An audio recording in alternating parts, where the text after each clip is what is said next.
প্রিয় দর্শক শ্রোতা, আজ আপনাদের কাছে শাহিদ কাপুর ও কিয়ারা আদভানির মোস্ট সাকসেসফুল কাবির সিং মুভিটি শেয়ার করতে যাচ্ছি। এই মুভিটি রিলিজ হওয়ার পর মানুষের কাছে ব্যাপকভাবে প্রশংসনীয় হয়েছিল। মুভিটির অসাধারণ প্রেম কাহিনী, ইমোশন সাথে দারুণ দারুণ কমেডি যা মানুষের মনে জায়গা দখল করে নিয়েছিল। তাহলে কথা না বাড়িয়ে গল্পে চলে যাই। শুরুতে কাবির সিং নামের একটি ছেলেকে দেখি। মুখ ভরা দাড়ি আর অগোছালো চুল তার। মাতলাম ও ছন্ন ছাড়া অস্বাভাবিক জীবনযাপন করে সে। কাবির পেশায় একজন ডাক্তার, কিন্তু সে এই মুহূর্তে পরিবার হারা, নিঃস্ব একাকিত্বে জীবন কাটাচ্ছে। সে পরিবার থেকে বিতাড়িত, পরিবার থেকে বের করে দিয়েছে। কিন্তু তার জীবনে কেন এই সব ঘটলো আর কেনই বা সে অস্বাভাবিক জীবন কাটাচ্ছে, সেই কারণ জানতে আমাদের অতীতে চলে যেতে হয়। কাবিরের একটি পছন্দের বাইক ছিল, যেটাই করে সে ঘুরে বেড়াতো। কাবির একজন মেডিকেল স্টুডেন্ট। সে তার দিল্লি মেডিকেল কলেজের একটি ফুটবল স্পোর্টস ম্যাচ খেলছিল, যেখানে সে গোলকিপার পজিশনে দায়িত্ব পালন করে। কিন্তু হঠাৎ খেলার মাঝে কাবিরকে বিভ্রান্ত করার জন্য বিপক্ষ টিমের একটি ছেলে তাকে বাজে ভাষায় গালি দেয়। তার জবাবে কাবির তাকে আঙুল উঠিয়ে দেখিয়ে দেয়। তখন ওই ছেলেটি রেগে গিয়ে দৌড়ে এসে কাবিরকে আক্রমণ করে বসে। তখন কাবিরও হাতাহাতিতে জড়িয়ে পড়ে আর ওই ছেলেটিকে অনেক মারতে থাকে। মার খেয়ে ছেলেটার অবস্থা বেহাল হয়ে যায়। এদিকে ফুটবল আয়োজক কমিটি ট্রফি রেখে চলে যায়। এরপর কাবির কোন রকম আনুষ্ঠানিকতা ছাড়াই ট্রফিটি নিয়ে বন্ধুদের সাথে মজা করতে থাকে। এখানে এই তিনজন বন্ধু কাবিরের খুব ক্লোজ ফ্রেন্ড, যারা সবসময় কাবিরের সুখ দুঃখের সঙ্গী। পরদিন মেডিকেল কলেজের নতুন স্টুডেন্টদেরকে টিচার লেকচার দিচ্ছিল। সেখানে কাবির আসাতে টিচার কাবিরকে দেখিয়ে দিয়ে প্রশংসা করে বলে যে কাবির হচ্ছে এই কলেজের ইতিহাসের অন্যতম একজন মেধাবী ছাত্র। সে সবকিছুতেই টপার, কিন্তু তার একটি খারাপ দিক রয়েছে। সে তার রাগ নিয়ন্ত্রণের ব্যাপারে একদম জিরো। তার ভিতরে প্রচুর রাগ আর ক্রোধ। কেউ যদি তার রাগ নিয়ন্ত্রণ করতে না পারে, তাহলে সে অস্ত্রোপচারের সময় মার্ডারও করে ফেলতে পারে। রাগের কারণে সে ফুটবল ম্যাচে মারামারি করেছে আর কলেজের মান সম্মান ডুবিয়েছে। টিচার কাবিরকে বলে সে যেন একটা ক্ষমা সুন্দর অ্যাপ্লিকেশন লিখে কলেজ কর্তৃপক্ষকে জমা দেয়, না হলে তাকে কলেজ ছেড়ে চলে যেতে হবে। কিন্তু কাবির বলে খেলার মাঠে তার কোনো ভুল ছিল না, যা করেছি ঠিকই করেছি। কাবির ক্ষমা চাইতে পারবে না, তাই সে এই কলেজ ছেড়ে চলে যাওয়ার সিদ্ধান্ত নেয়। এই কথা বলে কাবির বের হয়ে চলে আসে আর কলেজ ছেড়ে যাওয়ার জন্য কলেজ থেকে একটি ফর্ম উঠায়, কারণ কলেজ ছেড়ে যেতে হলে একটা ফর্ম পূরণ করে যেতে হবে। ফর্মটি নিয়ে বাইরে এসে কাবির সিগারেট ধরায়। ঠিক সেই মুহূর্তে কলেজে নতুন অ্যাডমিশন হওয়া কিছু ছাত্রী আসছিল। তখন কাবিরের হঠাৎ সাদা জামা পরা ইনোসেন্ট চেহারার সুন্দরী একটি মেয়ের উপর নজর পড়ে যায়। কাবির এক দৃষ্টিতে তার দিকে তাকিয়ে থাকে। মেয়েটিকে খুবই ভালো লেগে যায়। মেয়েটিকে দেখার পর কাবির ডিসাইড করে সে এই কলেজেই থেকে যাবে, তাই ফর্মটি ছিঁড়ে ফেলে। এরপর কাবির বয়েজ ক্লাসরুমে আসে আর সমস্ত স্টুডেন্টদেরকে সতর্ক করে দেয় যে এই কলেজে নতুন একটি মেয়ে এসেছে, তার সাথে যেন কেউ ভুলেও লাইন মারার চেষ্টা না করে, কারণ সে শুধুই আমার। কাবির হচ্ছে কলেজের সিনিয়র স্টুডেন্ট আর খুব রাগী, তাই সবাই কাবিরকে ভয় পায়। এরপর কাবির তার বন্ধুদের নিয়ে গার্লস ক্লাসরুমে আসে বন্ধুদের মেয়েটিকে দেখিয়ে দেওয়ার জন্য। তখন তারা মেয়েটিকে তার নাম জিজ্ঞাসা করে। সে জানায় তার নাম হচ্ছে প্রীতি। ঠিক তখন কাবিরের কাছে তার বাবার একটা ফোন আসে। বাবা তাকে বলে তোমার কলেজে তার পরিচালকের এক আত্মীয় হরপাল সিক্কির মেয়ে নতুন ভর্তি হয়েছে, তাকে যেন দেখে শুনে রাখো। এরপর হরপাল নিজেই কলেজে আসে কাবিরের সাথে দেখা করতে। তার মেয়ে প্রীতিকে সাথে নিয়ে আসে। কাবির এখানে বুঝতে পারে বাবা যে মেয়েকে দেখে রাখতে বলেছিল সেই হচ্ছে প্রীতি। হরপাল কাবিরকে বলে সে যেন প্রীতিকে বোনের মতো করে দেখে শুনে রাখে। কিন্তু কাবির বলে আমি তাকে দেখে শুনেই রাখবো, কিন্তু বোনের মতো করে নয়। এই কথা বলে সে চলে আসে। কিন্তু প্রীতির বাবা কাবিরের কথাবার্তা, তার বিহেভিয়ার সুবিধাজনক মনে হয় না। পরদিন কলেজের বারান্দায় প্রীতি তার ফ্রেন্ডদের সাথে গুনগুন করে গান গাচ্ছিল। কাবির নিচ থেকে শুনছিল। কাবির তখন প্রীতিকে নিচে নেমে আসতে বলে। প্রীতি নিচে নেমে এলে কাবির তাকে জিজ্ঞাসা করে কলেজ ক্যাম্পাস, এখানকার খাবার পছন্দ কিনা। প্রীতি জানায় সবকিছু ঠিকঠাক আছে। কিন্তু এই মুহূর্তে কাবির কোনো কিছু চিন্তা না করে প্রীতির গালে একটা কিস করে বসে। কিন্তু প্রীতি কোনো ধরনের রিয়েক্ট না করে ঘুরে চলে আসে। আর প্রীতির মনে কাবিরের জন্য ফিলিং সৃষ্টি হতে থাকে। লাভ স্টোরিটা একটু অদ্ভুত হয়ে গেল, তাই না? যাই হোক, এরপর থেকে কাবির ক্লাসরুমে এসে প্রীতিকে পড়ালেখার ব্যাপারে হেল্প করতে থাকে এবং তাকে মাঝে মধ্যে কলেজ থেকে বের করে নিয়ে এসে বিভিন্ন জায়গায় ঘুরতে থাকে, টাইম স্পেন্ড করতে থাকে। তাদের সম্পর্কটা আস্তে আস্তে গভীর হতে থাকে। এরপর কলেজে হোলি উৎসব হচ্ছিল আর কাবির চায় সে প্রথমে প্রীতির গালে রং মাখবে, কিন্তু কাবিরের কাছে খবর আসে কেউ একজন জোর করে প্রীতিকে রং মেখে চলে গেছে। এটা শুনে কাবির প্রচন্ড রেগে যায় আর সে দ্রুত করে বাইক নিয়ে গার্লস হোস্টেলে চলে আসে প্রীতির কাছে। প্রীতি তখন কান্না করছিল। কাবির সেখানে থাকা দুটো ছেলের কাছে জানতে চায় তার সাথে কি হয়েছে।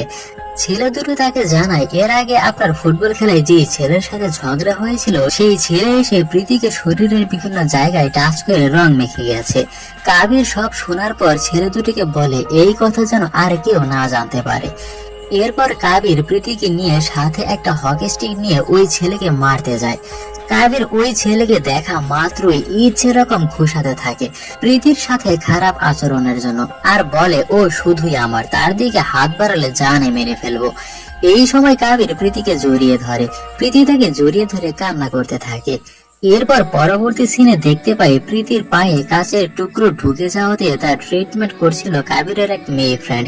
সে ভালোভাবে ট্রিটমেন্ট করতে পারছিল না বলে কাবির তাকে সরিয়ে দিয়ে সে নিজে প্রীতির ট্রিটমেন্ট করতে থাকে। প্রীতি সুস্থ না হওয়া পর্যন্ত প্রীতির দেখাশোনা করার জন্য কাবির প্রীতিকে নিয়ে ডিরেক্ট বয়েজ হোস্টেলে নিয়ে এসে পড়ে। কাবির প্রীতিকে তার কাছে আনার পর স্টাডির জন্য হেল্প করছিল, কিন্তু প্রীতি কাবিরের প্রতি খুব অ্যাট্রাকটিভ হয়ে যায়। তখন কাবির আর প্রীতি দুজন দুজনকে কিস করে আর তারা ফিজিক্যাল সম্পর্কেও লিপ্ত হয়ে যায়। প্রীতি বয়েজ হোস্টেলে থাকার জন্য এটা নিয়ে বাইরে বাজে মন্তব্য হচ্ছিল, তাই কাবির প্রীতিকে নিয়ে একটা ফ্ল্যাট বাসা ভাড়া নিয়ে নেয় দুজনে একসাথে থাকার জন্য। এখানে তাদের সম্পর্কটা আরো গভীর হয়ে যায়। এভাবে আস্তে আস্তে কিছুদিন পর কাবির ডাক্তারি MBBS পাশ করে ফেলে, তাই এখন তাকে মাস্টার্সের জন্য মাসুরি যেতে হবে নতুন কলেজে। সেজন্য প্রীতির অনেক মন খারাপ ছিল, কারণ প্রীতি কাবিরকে ছাড়া একা হয়ে যাবে। এরপর কাবির প্রীতিকে আবার কলেজ হোস্টেলে থাকার জন্য নামিয়ে দেয়, কারণ তাকে মাস্টার্সের জন্য চলে যেতে হবে। কিন্তু প্রীতির ভীষণ মন খারাপ ছিল। যাই হোক, এরপর কাবির মাস্টার্সের জন্য তার নতুন কলেজে চলে আসে, কিন্তু প্রীতির মন সব সময় খারাপ থাকতো কাবিরের জন্য। কাবিরকে ছাড়া সে থাকতে পারছিল না, তাই প্রীতি কাবিরকে না জানিয়ে ব্যাগ গুছিয়ে ডিরেক্ট সে কাবিরের কাছে চলে আসে। কাবির তাকে দেখে খুব আশ্চর্য হয়ে যায়। তারা দুজন দুজনকে জড়িয়ে ধরে, সাথে কিস করাটা তো আছেই। ওখানে তারা দুজনে কিছুদিন থেকে যায়, কিন্তু এসব কিছু তাদের দুজনের পরিবারের কেউই জানতো না। তারা তো জানতো তাদের সন্তান কলেজে পড়ালেখা করছে। যাই হোক, এরপর প্রীতি তার বাসায় চলে আসে আর কাবিরও। এরই মধ্য দিয়ে কাবিরের বড় ভাইয়ের বিয়ে ঠিক হয়ে যায়, তাই কাবির প্রীতিকে ইনভাইট করার জন্য প্রীতির বাসায় যায়। কিন্তু প্রীতির বাবা বাসায় ছিল না। তখন তার বাবার অনুমতি ছাড়া তাদের মেয়ে কোথাও যেতে পারবে না, তাই প্রীতির বাবা আসার অপেক্ষা পর্যন্ত কাবির আর প্রীতি তাদের বাসার ছাদে যায়। ছাদে গিয়ে দুজন দুজনকে কিস করতে নেয়। ঠিক সেই মুহূর্তে প্রীতির বাবা এসে সবকিছু দেখে ফেলে। প্রীতির বাবা রেগে গিয়ে কাবিরকে থাপ্পড় মারে আর তার কলার ধরে টেনে বাসা থেকে বের করে দেয়। কাবির তখন নিরুপায় হয়ে সেখান থেকে চলে আসে। কাবির বাসায় এসে পুরো ঘটনাটি বাবাকে বোঝানোর চেষ্টা করে তার সাথে কি হয়েছিল এবং প্রীতির বাবা কেন তার উপর রেগে গিয়েছিল। কাবির বাবাকে বলে সে কত বছর বয়সে বিয়ে করেছিল। বাবা বলে 23 বছর বয়সে সে বিয়ে করেছে। কাবির বলে তার বয়স 28, তার এখনো কেন নয়। এরপর কাবিরের বাবা তার বড় ছেলের সাথে কাবির আর প্রীতির ব্যাপার নিয়ে ডিসকাস করতে থাকে। ঠিক তখন প্রীতি চলে আসে আর কাবিরের কথা জিজ্ঞাসা করে। বাবা বলে সে ভিতরে আছে। প্রীতি কাবিরের কাছে আসে। তখন কাবির তার দাদির সাথে প্রীতির ব্যাপারে কথা বলছিল। দাদি কাবির আর প্রীতিকে একসাথে দেখতে পেরে খুব খুশি হয় আর বলে তাদের দুজনকে খুব ভালো মানিয়েছে। এই বলে দাদি চলে আসে। প্রীতি তখন মিষ্টি মিষ্টি কথা বলে কাবিরের মন গলানোর চেষ্টা করে, কারণ তার বাবা কাবিরের গায়ে হাত তুলেছিল। পরদিন কাবির আবার প্রীতির বাসায় যায় প্রীতির বাবার সাথে তাদের সম্পর্কের ব্যাপারে কথা বলতে। কাবির প্রীতির বাবাকে বুঝিয়ে বলে সে প্রীতিকে অনেক ভালোবাসে, তাকে বিয়ে করতে চায়।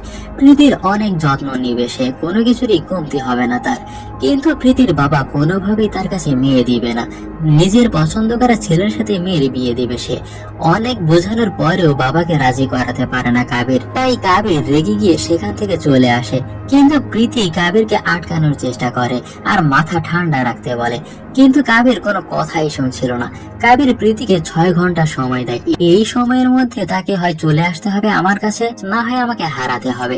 এটা বলে কাবির চলে আসে, কিন্তু প্রীতি তো একটা মেয়ে, সে চাইলে হুট করে এত বড় একটা সিদ্ধান্ত নিতে পারে না। এরপর আদি বাসায় তার ভাইয়ের বিয়েতে অ্যাটেন্ড না করে মদ খেতে থাকে এবং শরীরের মধ্যে মরিন হয়ে পুশ করে। এদিকে প্রীতি সবকিছু ছেড়ে কাবিরের সাথে দেখা করতে চলে আসে, কিন্তু প্রীতির বাবা তাকে এসে নিয়ে যায়। এরপর কাবিরের বড় ভাই কাবিরের রুমে এসে ডাকতে থাকে যে প্রীতি তোর সাথে দেখা করতে এসেছিল, কিন্তু কাবির তখন অজ্ঞান হয়ে পড়ে আছে। কাবিরকে সুস্থ করার জন্য তাকে স্যালাইন দিয়ে রাখা হয়। 2 দিন হয়ে গেছে অথচ তার জ্ঞান এখনো ফিরেনি। এদিকে কাবিরের বড় ভাইয়ের বিয়ে হচ্ছে আর ছোট ভাই 2 দিন ধরে বেহুশ অবস্থায় পড়ে আছে। 2 দিন পর যখন কাবিরের জ্ঞান ফিরে আসে তখন কাবির তার বন্ধু শিবার কাছে জানতে পারে প্রীতির বাবা তাকে গতকাল বিয়ে দিয়ে দিয়েছে। এই কথা শুনে কাবির অস্থির হয়ে যায় আর দৌড়ে প্রীতির বাসায় ছুটে আসে। কাবির প্রীতির বিয়ে বাড়িতে এসে রাগারাগি করতে থাকে, ভাঙচুর করতে থাকে। তখন সেখানে থাকা কিছু লোক কাবিরকে মারধর করে আর তাকে পুলিশের হাতে তুলে দেয়। এরপর কাবিরের বড় ভাই এসে কাবিরকে থানা থেকে ছাড়িয়ে বাসায় নিয়ে আসে, কিন্তু কাবিরের বাবা ছেলের এসব পাগলামো সহ্য করতে পারছিল না, তার মান সম্মান ডুবিয়ে দিয়েছে সে, তাই কাবিরকে বাসা থেকে চলে যেতে বলে বাবা। কাবিরকে বাবা বাসা থেকে বের করে দেয়। এরপর বন্ধু শিভা কাবিরকে তার বাসায় আশ্রয় দেয়, কিন্তু কাবির ধীরে ধীরে নিজেকে শেষ করে দিচ্ছিল, নিজেকে কষ্ট দিচ্ছিল। সে প্রীতিকে হারানোর যন্ত্রণা সে সহ্য করতে পারছিল না, নিজের প্রতি কাবিরের কোনো যত্ন ছিল না। কিন্তু এরই মধ্যে এই দুঃখের ভিতরে সে ভালো একটা হসপিটালে ডাক্তারের জব পেয়ে যায়, কারণ সে অনেক মেধাবী। একদিন হসপিটালে জিয়া নামের একজন অভিনেত্রী আসে, তিনি হচ্ছে নায়িকা। সে পায়ে ব্যথা পেয়ে কাবিরের কাছে আসে ট্রিটমেন্টের জন্য। কাবির যখন তার পায়ের ব্যথা চেক করছিল তখন জিয়ার কাবিরকে খুব ভালো লেগে যায়, তাই জিয়া কাবিরের নাম্বারটাও জোগাড় করে নেয়। 4 মাস হয়ে গেছে কাবির বাসায় ফিরেনি একবারও, তাই কাবিরের বড় ভাই কাবিরকে নিয়ে যেতে আসে, কিন্তু কাবির কোনোভাবেই বাসায় যাবে না, সে উল্টো তার ভাইয়ের সাথে রাগারাগি করতে থাকে। একদিন জিয়া কাবিরকে ফোন করে, তারা দুজনে দেখাও করে।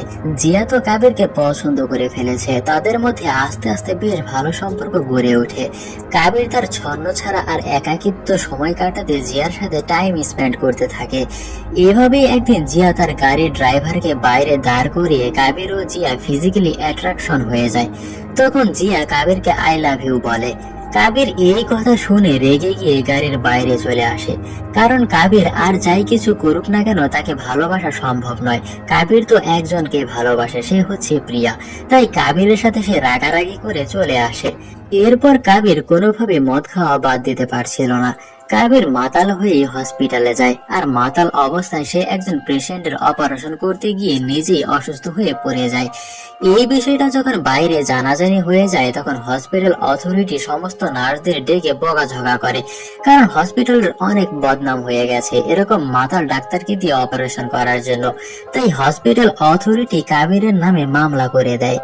এরপর আদালতের বিচারক কাবিরের এরকম বেহালিপনা আর নেশা করার জন্য তার ডাক্তারি লাইসেন্স বাতিল করে দেয়। আর এইসব কিছুর জন্য কাবিরের বড় ভাইও তাকে চর মারে। একটা মেয়ের জন্য সে নিজের জীবনটাই নষ্ট করে দিচ্ছে। এরপর থেকে কাবির আরো ছন্নছাড়া হয়ে যায়, আরো বেশি নেশা করতে থাকে, নিজের জীবনের প্রতি কোনো খেয়ালই তার নেই। কাবিরের দিন দিন এই খারাপ অবস্থা দেখে বন্ধু শিভা তার জীবনটা স্থির করার জন্য, স্বাভাবিক অবস্থায় ফিরিয়ে আনার জন্য সে তার নিজের বোনের সাথে কাবিরের বিয়ে দিতে চায়, কিন্তু কাবির সেটাও প্রত্যাখ্যান করে দেয়, কারণ তার জীবনে প্রীতি ছাড়া অন্য কোনো মেয়ে নট অ্যালাউ। সত্যি এরকম বন্ধু পাওয়া খুবই ভাগ্যের ব্যাপার। এরপর একদিন কাবির রাস্তার পাশে অস্বাস্থ্যকর পরিবেশে খাবার খাচ্ছিল, তখন বন্ধু শিবা এসে কাবিরকে জানায় তার দাদি মারা গেছে। কাবির তখন দাদিকে দেখার জন্য বাসায় আসে।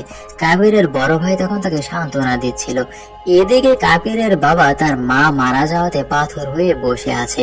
তখন কাবির নিজে বাবার কাছে এসে ছেলে হয়ে বাবাকে সান্ত্বনা দেয়, বাবাকে অনেক বোঝায়, আর কাবিরও সিদ্ধান্ত নেয় সে সব খারাপ কাজ ছেড়ে দিবে, নিজেকে পরিবর্তন করবে সে। তখন কাবিরের বাবা ছেলেকে জড়িয়ে ধরে কাঁদতে থাকে। কিছুদিন পর কাবিরের বাবা ছেলেকে বলে শহরের বাইরে গিয়ে ঘুরে আসতে, এতে করে তার মন অনেকটাই ভালো হবে। তাই কাবির তার পুরনো বাইকটি নিয়ে শহরের বাইরে ঘুরতে আসে। কিন্তু কাবির হঠাৎই খেয়াল করে দেখে ওই শহরের একটি পার্কে প্রীতি প্রেগনেন্ট অবস্থায় বসে আছে। তাই কাবির তাকে অনেকদিন পর দেখতে পেয়ে তার সাথে কথা বলতে পার্কে ঢুকে যায়। কাবির দূর থেকে প্রীতিকে দেখে, কিন্তু কিছু একটা ভেবে তার কাছে যায় না। তার সাথে না কথা বলে দূর থেকে দেখে সে চলে আসে। কাবিরের মন আবার খুব বিষণ্ণ আর খারাপ হয়ে যায়। এই বিষয়টি কাবির বাসায় এসে তার দুই বন্ধু শিবা ও কামালের সাথে শেয়ার করে আর বলে সে আবার প্রীতির কাছে যাবে এবং প্রীতিকে তার কাছে আনবে এবং তার পেটে থাকা সন্তানকেও সে মেনে নিবে। কিন্তু বন্ধুরা তার এমন ইচ্ছায় একমত হয় না। কিন্তু কাবির তো কারো কথা শোনার মতো ছেলে নয়, তাই সে পরদিন আবার শিবাকে নিয়ে পার্কে আসে প্রীতির সাথে কথা বলতে। কাবির প্রীতির সাথে কথা বলতে চাইলেও প্রীতি অনেক রাগ করে বসেছিল। কোনোভাবেই সে কাবিরের সাথে কথা বলতে চাচ্ছিল না। তাই প্রীতি রাগ করে বলে, তুমি আমাকে 6 ঘন্টা সময় দিয়েছিলে তাই না? তবুও আমি সবকিছু ছেড়ে তোমার কাছে চলে এসেছিলাম। তুমি তখন কোথায় ছিলে? তুমি 2 দিন পর ফিরে এলে, যখন সবকিছু শেষ হয়ে গেছে তখন তুমি ফিরে এলে। তখন তুমি ছিলে কোথায়? এসব শুনে পাশে থেকে শিবা বলে যে ওই সময় কাবিরের অবস্থা খুবই খারাপ ছিল। সে নিজের মধ্যে মরফিন পুশ করে 2 দিন অজ্ঞান হয়ে ঘুমিয়েছিল। সে তার নিজের ভাই এবং তোমার বিয়ের এই 2 দিন বেহুশ অবস্থায় পড়েছিল। এরপর সে নিজের পরিবার থেকে বিতাড়িত হয় এবং কিছুদিন আগে তার দাদি মারা যাওয়াতে সে আবার পরিবারের কাছে ফিরে এসেছে। এসব শোনার পর প্রীতির মন অনেকটাই গলে যায়। কাবির প্রীতিকে বলে যে তার সাথে ফিরে যেতে। কাবির তার প্রেজেন্ট হাজবেন্ডের সাথে কথা বলে সবকিছু ম্যানেজ করে ফেলবে। তখন প্রীতি কাবিরের মন পরীক্ষা করার জন্য বলে, তাহলে তার পেটের সন্তানের জনক কে হবে? কাবির বলে, আমি তার বাবা হব। এসব শুনে প্রীতি ইমপ্রেস হয়ে যায় আর কাবিরকে কাছে ডাকে। তখন প্রীতি কাবিরকে কয়েকটা চর মেরে কাবিরকে শুধু চুমু খেতে থাকে। প্রীতি তখন সব ঘটনা খুলে বলতে থাকে। প্রীতি তার বিয়ের 3 দিন পর সবকিছু ছেড়ে চলে এসেছিল। সে আর কখনো পরিবারের কাছে ফিরে যায়নি। প্রীতি একবার কাবিরের কাছে ফিরেও আসতে চেয়েছিল, কিন্তু তখন প্রীতি জানতে পারে কাবিরের সাথে অ্যাক্ট্রেস জিয়ার সম্পর্ক চলছে, তাই আর ফিরে যায়নি। প্রীতি কাবিরকে বলে যে তার পেটের সন্তান অন্য কারো নয়, সেটা কাবিরেরই সন্তান। এসব শুনে কাবির প্রীতিকে জড়িয়ে ধরে। তারা খুব ইমোশনাল হয়ে যায়, দুজনকে কিসও করে। প্রীতি এক বৃদ্ধা মহিলাকে দেখিয়ে দিয়ে বলে যে এই মহিলা তার এতদিন দেখাশোনা করেছে। তখন কাবির ওই বৃদ্ধা মহিলাকে জড়িয়ে ধরে। কাবির মহিলার কাছে চিরঋণী হয়ে থাকবে। এরপর দেখা যায় কাবির প্রীতিকে ডিরেক্ট বিয়ে করে বাসায় ফিরে আসে। কাবির বড় ভাইকে পেটের সন্তান দেখিয়ে দিয়ে বলে যে ওটা আমার সন্তান। তখন কাবিরের পরিবার খুব সহজেই তাদের মেনে নেয় এবং তারাও খুব খুশি হয়ে যায়। এরপর দেখা যায় খবর পেয়ে প্রীতির বাবা চলে আসে। প্রীতির বাবা কাবিরের কাছে ক্ষমা চায়, কারণ সে তাদের ভালোবাসার বন্ধন কখনো বুঝতেই চায়নি। তাই প্রীতির বাবা তাদের দুজনকে আশীর্বাদ করে। এরপর থেকে কাবির, প্রীতি এবং পুরো পরিবারটাই আবার আগের মতো হাসি আনন্দে ভরে যায়। অনেকদিন পর তাদের পরিবারে সুখ ফিরে এসেছে। আর এখানে আমাদের এই মুভির হ্যাপি এন্ডিং হয়ে যায়। তো বন্ধুগণ, ভিডিওটি আপনাদের কেমন লাগলো অবশ্যই কমেন্টস বক্সে জানাবেন। পরবর্তীতে আবারও কোনো এক নতুন ভিডিও নিয়ে দেখা হবে। সে পর্যন্ত ভালো থাকবেন, সুস্থ থাকবেন, নিজের খেয়াল রাখবেন। সবাইকে ধন্যবাদ।